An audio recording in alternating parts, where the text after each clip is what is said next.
Okay.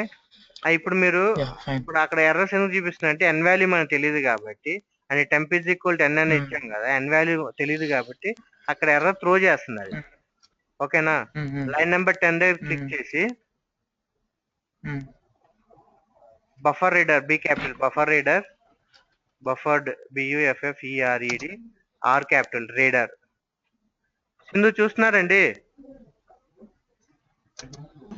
చూస్తున్నానండి. Buffer reader B equal BR, అక్కడ మీ ఇష్టం ఏదైనా తీసుకోవచ్చు, అక్కడ బిఆర్ అనేది తీసుకోవాలని లేదు. చందు మీరు అంటే చాలా అంటే బఫర్ రీడర్ అంటే షార్ట్ కట్ ఏమనుకుంటారు కొంతమంది, అందుకని చెప్పి ఏదైనా తీసుకోవచ్చు. అదే okay. Into of new input stream reader new new space new new input stream reader S capital R capital of system dot S capital system dot in in third one capital గా small అండి system dot small IN అనేది small semicolon. Okay, next line. అక్కడ ఏం చేస్తారంటే buffer reader ఉంది కదా, అక్కడ buffer reader అంటే మన ఎర్రర్ అవడానికి ఛాన్సెస్ ఉంటాయి.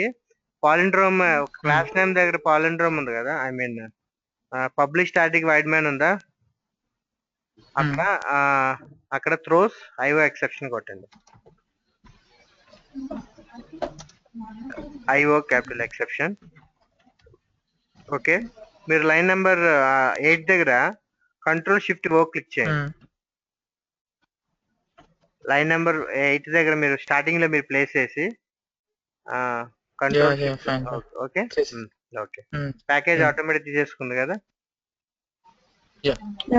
Okay, next n equal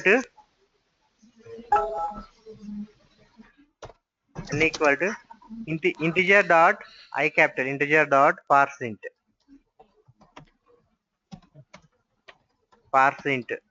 I capital మళ్ళీ ఇదే కదా, PARSE పార్సింట్. ఎస్, దాంట్లో ఆఫ్ మన ఒక్క నిమిషం, ఇక్కడ మనం బిఆర్ డాట్ రీడ్ లైన్ తీసుకోవాలి. ఒక్క నిమిషం, అక్కడ 15 లైన్ నెంబర్ 15 దగ్గర ఎంటర్ క్లిక్ చేయండి. ఇక్కడ string s is equal to br dot read line READ. Yes, అదే తీసుకోండి. సెమీకోలన్. ఓకే, ఎందుకంటే మనం స్కానర్ క్లాస్ రన్ టైమ్ లో మనం తీసుకున్న వాల్యూస్ అన్ని స్ట్రింగ్ గా తీసుకుంది. స్ట్రింగ్ అనేవి ఆబ్జెక్ట్. సో ఆబ్జెక్ట్ ని మనం ప్రిమిటివ్ డేటా టైప్ మన ఇంటిజర్ లో కన్వర్ట్ చేస్తున్నాం. ఇట్లా కన్వర్ట్ చేయడానికి ర్యాపరింగ్ అంటాం. ర్యాపరింగ్ అంటే whatever the things we're given it should be converting it as a required thing. మనకు కావాల్సిన ఫార్మాట్ లో మనం చేసుకుంటున్నాం. సో ఇక్కడ ఎన్ వాల్యూ మనకి రన్ టైమ్ లో వచ్చింది. ఇప్పుడు ఎన్ వాల్యూ మనం ఇవ్వలేదు. సేవ్ చేసి రన్ చేయండి. ఇది సింధు చూడండి, ఇది బాగుండేది ప్రోగ్రామ్. ఇక్కడ ఇన్పుట్ వాల్యూ డైరెక్ట్గా ఇచ్చేదానికన్నా రన్ టైమ్ లో చూసేది బాగుండేది. సింధు చూస్తున్నారా? చూస్తున్నాను. రన్ చేయండి చందు.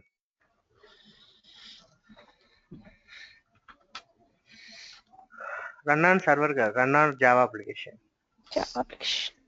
అదేనండి నేను క్లిక్ చేసింది. సర్వర్ కొట్టానా లేదనుకుంటానే.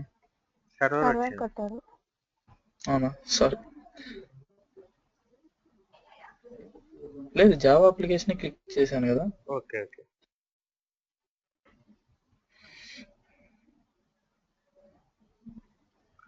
అక్కడ స్టాప్ క్లిక్ చేయండి ఒకసారి. పక్కన కింద మన కన్సోల్ దగ్గర ఒక రెక్టాంగిల్ బాక్స్ ఉంది కదా, అది క్లిక్ చేయండి.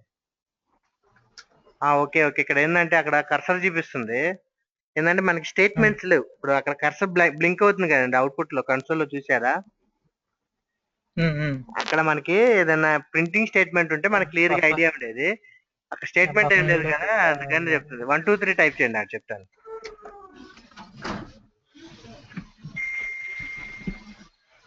ఏం టైప్ అవ్వట్లేదండి. ఓకే, స్టాప్ కొట్టంగా మళ్ళీ అది క్లిక్ చేయండి. అది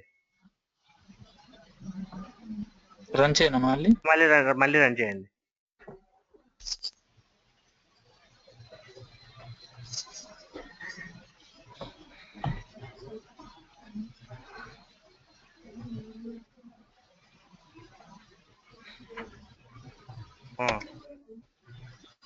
ఓకే, ఇప్పుడు ఏంటంటే మనకి స్టార్టింగ్ మన స్టేట్మెంట్స్ ఏం ఎంటర్ ఎన్ వాల్యూ అలాంటి స్టేట్మెంట్స్ ఏం చేయలేదు కదా, అందుకని రాలేదు. ఇప్పుడు మీరు ఏం చేస్తారంటే లైన్ నెంబర్ 13 దగ్గర ఎంటర్ క్లిక్ చేయండి.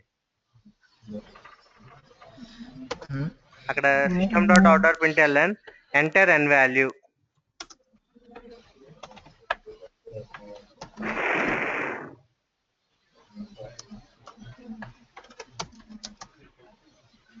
ఇప్పుడు సేవ్ చేసి రన్ చేయండి. ఇక్కడ ప్లస్ n అవసరం లేదా? ఏమక్కల, అక్కడ మనం ఏం జస్ట్ స్టేట్మెంట్ ప్రింట్ చేస్తున్నది మన అవసరం, మన రన్ టైమ్ లో ఈజీగా అర్థం కావడం కోసం. ఓకే, వేడిగా ఉండేది.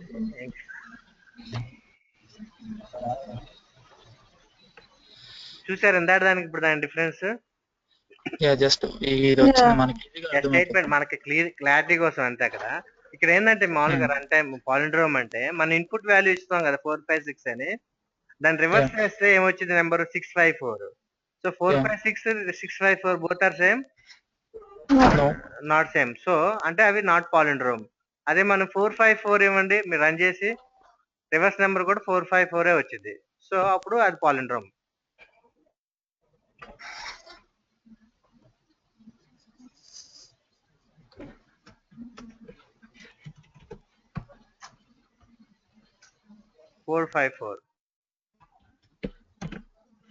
అర్థమైందండి?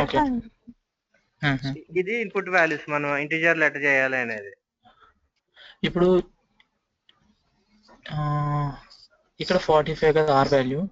ఇనిషియల్ గా ఎన్ వాల్యూ ఎంత అండి? మీరు ఒకటి నోట్ ప్యాడ్ ఓపెన్ చేయండి. స్మాల్ గా ఇందాక సింధు ఎట్లయితే సెట్ చేసుకున్నారు సెట్ చేయండి. నోట్ ప్యాడ్ ఓపెన్ చేసి లెఫ్ట్ సైడ్ లో పెట్టుకుని, మీకు లెఫ్ట్ సైడ్ ఎక్కువ ఖాళీ ఉంది కదా. నాకు తెలిసి నోట్ ప్యాడ్ లేదనుకుంటాను. ఉందండి, ఉబుంటులో ఉండిద్ది. ఆ టెర్మినల్ నోట్ ప్యాడ్ అని టైప్ చేయండి, వచ్చింది ఏదో టెక్స్ట్ డాక్యుమెంట్ అని వచ్చింది. నోట్ ప్యాడ్ అని టైప్ చేసేదా?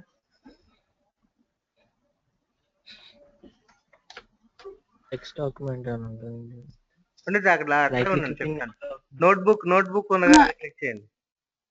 ఫస్ట్ నోట్ ప్యాడ్ అదేని వచ్చింది.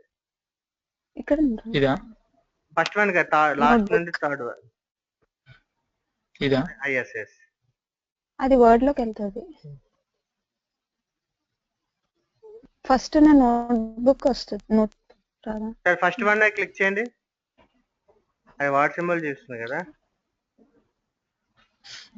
నా దాంట్లో రావు.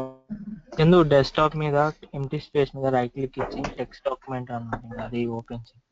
అట్లానే చేయొచ్చు. మీరు మినిమైజ్ చేసేసి రైట్ క్లిక్ ఇస్తే మనకి అక్కడ ఆప్షన్ చూపించింది. ఓకే,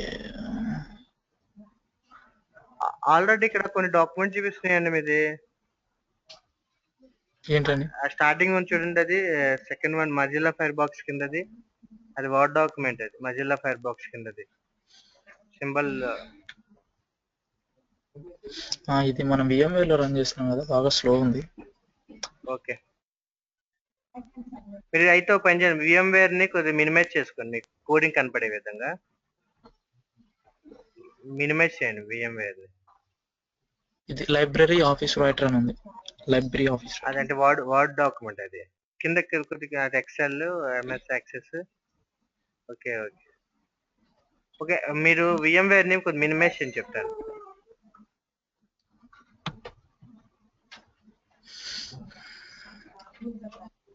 అవ్వట్లేదా? చేసిన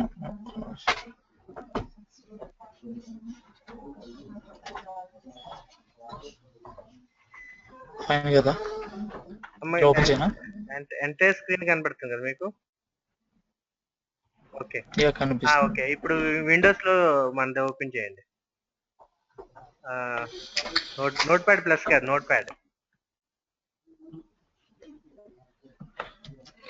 కంట్రోల్ విండోస్ ఆర్ క్లిక్ చేస్తే నోట్ ప్యాడ్ మన డైరెక్ట్ గా విండోస్ ఆర్ మన కంట్రోల్ పక్కన సింబల్ ఉంది కదా, విండోస్ ఆర్ కంట్రోల్ కి ఆల్ట్ కి మధ్యలో. Yeah. ఓకే, అక్కడ మీరు ఇనిషియల్ స్టెప్ తీసుకోండి. ఆర్ వాల్యూ అని ఉందా మనకి ప్రోగ్రామ్ లో? చూడండి ఫస్ట్ ఆర్ వాల్యూ లేదు.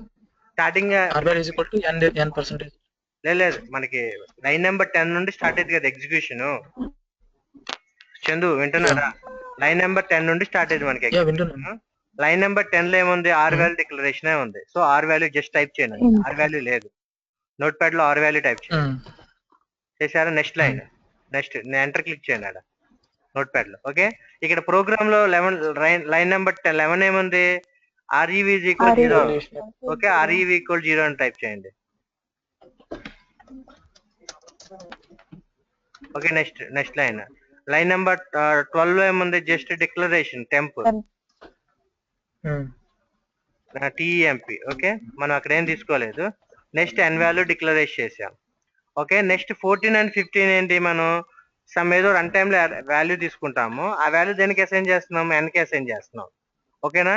సో లైన్ నెంబర్ 17 దగ్గర మనకి క్లారిటీ తెలిసింది ఏ వాల్యూ అసైన్ చేసాం అనేది. So N is equal to మీకు రన్ టైమ్ లో మీరు ఏ వాల్యూ అయితే ఇవ్వాలనుకున్నారో ఆ వాల్యూ ఇచ్చేయండి.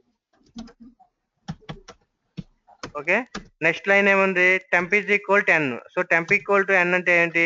ఎన్ వాల్యూ ఎంత ఇచ్చాం మనం? 454. సో 454. ఓకేనా? నెక్స్ట్ వైల్ లూప్ లోకి వెళ్ళిద్ది. కంట్రోల్ స్టెప్ బై స్టెప్ కదా ఎగ్జిక్యూట్ అయ్యేది. వైల్ లూప్ లో కండిషన్ ఏముందండి? ఎన్ లెస్ దాన్ 0 ఉంది కదా. Okay, n greater than 0. సరే, ఎన్ గ్రేటర్ దాన్ 0.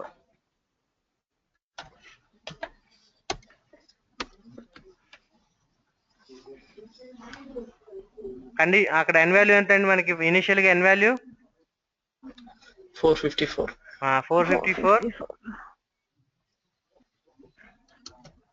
కంపేర్ చేయండి. మాడ్యులస్ 10 గ్రేటర్ దాన్ 0 టైప్ చేయండి అక్కడ. లేదు, 454 గ్రేటర్ దాన్ 0. ఫస్ట్ కండిషన్ ట్రూనా ఫాల్స్ చెక్ చేయాలి కదా. కండిషన్ ట్రూనా ఫాల్స్ అంటే అది ట్రూ కదా. 2 హైఫెన్లు ఇచ్చేసి ట్రూ అని టైప్ చేయండి. ఓకే, నెక్స్ట్ లైన్ లో అప్పుడు వైల్ బ్లాక్ లో ఉన్నాం. వైల్ బ్లాక్ లో ఫస్ట్ స్టేట్మెంట్ ఏముంది? R is equal 10 module 10. Okay, R equal 10 module 10 type చేయండి. n module 10 hyphen 454 module 10. So module అన్నప్పుడు మనకి రిమైండర్ వచ్చింది. ఏదైనా ఒక వాల్యూ మనం మాడ్యూల్ తో చేస్తున్నాం అంటే రిమైండర్ లాస్ట్ డిజిట్ రిమైండర్ 4 అంటే లాస్ట్ డిజిట్ 0 ఉండకూడదండి. 0 లేకపోతే ఇప్పుడు 4540 ఫర్ ఎగ్జాంపుల్ చందు, ఇప్పుడు 4540 ఉంది అనుకోండి. మీరు ఇచ్చిన వాల్యూ 450 ఉంది అనుకోండి, అంటే 4540 ఉంది అనుకోండి. లాస్ట్ డిజిట్ ఏంటి? 10 కదా. ఏదైనా కానీ ఒక నెంబర్ 10th డివైడ్ చేస్తున్నప్పుడు 10 మల్టిప్లికేషన్స్ అన్ని 0నే కదా లాస్ట్ డిజిట్. గమనించారు మీరు? సో అప్పుడైతే అది 0, ఆ నెంబర్ పర్ఫెక్ట్ గా డివైడ్ అయింది. ఏదైనా ఒక నెంబరు 10 తో డివైడ్ అయితే ఆ నెంబర్ లాస్ట్ డిజిట్ 0 అయితే మాత్రం ఆ నెంబర్ పర్ఫెక్ట్ గా 10 తో డివైడ్ అయింది. సో అప్పుడు మాడ్యులస్ అంటే రిమైండర్ అనేది 0 అయింది. ఓకే, ఇక్కడ మనకి నెంబర్ ఎండ్ విత్ 0 లేదు కాబట్టి రిమైండర్ అల్టిమేట్ గా లాస్ట్ డిజిట్ మనకి రిమైండర్ అయింది ఎప్పుడైనా కానీ. ఓకేనా? Next REV equal to next line REV equal to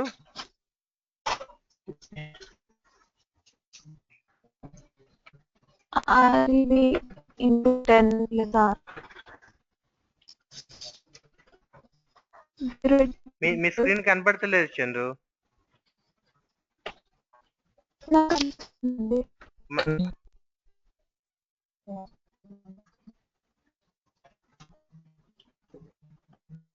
ఇప్పుడు కనపడుతుంది. నెక్స్ట్ ఐఫాన్ ఆర్ఈవి వాళ్ళు ఇనిషియల్ గా ఎంత తీసుకున్నాం చందు?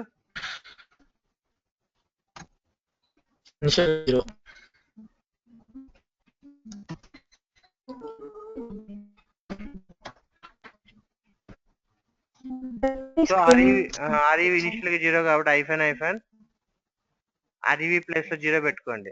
ఓకే, అప్పుడు కనపడుతుంది. సో నా REV వాల్యూ 4. నెక్స్ట్ లైన్లోకి వెళ్ళండి.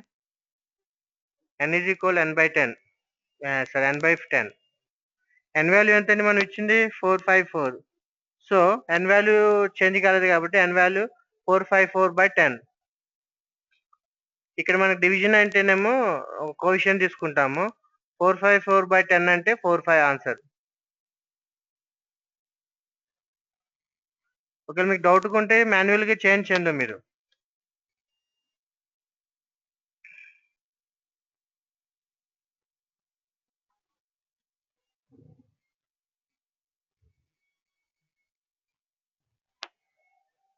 నెక్స్ట్ లైన్ ఏముంది? ఆడియో ఏంటి ఇద్దరి 1 మినిట్ మళ్ళీ నేను రీస్టార్ట్ చేస్తున్నా చందు.